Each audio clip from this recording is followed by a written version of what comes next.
Hello friends, हमने last class में last video में आपको कॉम्बिनेशन ऑफ सेल्स के बारे में बताया था, जिसमें अब हम लोग सीरीज कॉम्बिनेशन और पैरेलल कॉम्बिनेशन को हम लोग देख चुके थे। पैरेलल कॉम्बिनेशन में हम लोग आइडेंटिकल सेल के बारे में डिस्कस हम लोग किए थे, लेकिन डिफरेंट टाइप के सेल के बारे में डिस्कस नहीं किए थे, तो उसको हम लोग पूरा कर लेते हैं। अभी यहाँ पे आपको दिखाया गया है दो ठो यहाँ पे सेल है।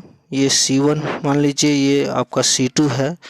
ये अलग अलग प्रकार का है क्योंकि इसका EMF E1 है और इसका इंटरनल रेजिस्टेंस R1, इसका EMF E2 और इंटरनल रेजिस्टेंस R2, दोनों को पैरेलल में जोड़ा गया है।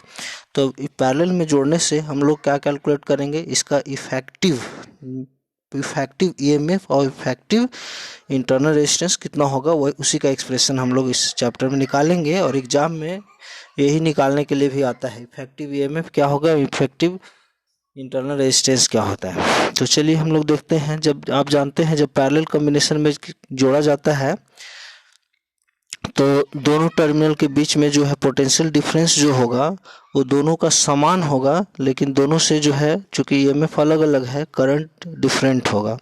दोनों करंट मिल करके यहाँ पे I हो जा रहा है, I1 प्लस I2, ये I हो जा रहा है। ठीक है, पोटेंशियल डिफरेंस दोनों टर्मिनल का समान होगा।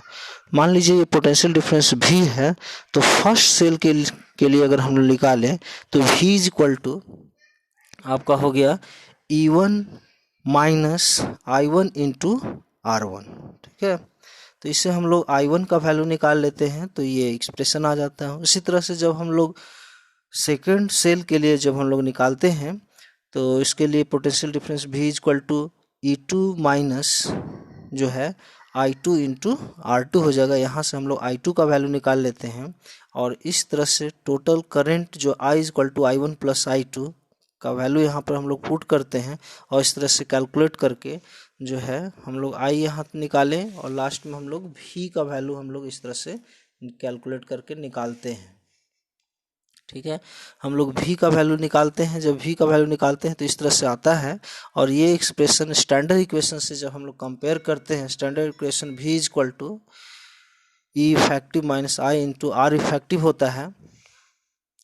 ठीक है, तो इससे जब E इफेक्टिव, ये दोनों इक्वेशन को कंपेयर कीजिएगा तो E इफेक्टिव का वैल्यू इस तरह से हम लोग को ये आएगा E1 into R2 plus E2 into R1 by R1 plus R2, और R इफेक्टिव का value R1 into R2 upon R1 plus R2 होता है।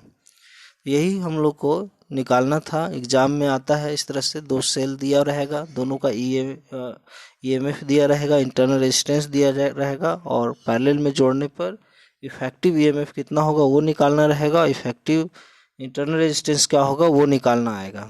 ठीक है, तो इस इक्वेशन को आपको याद रखना है, दोनों को न्यूमेरिकल इससे आता है। Thank you.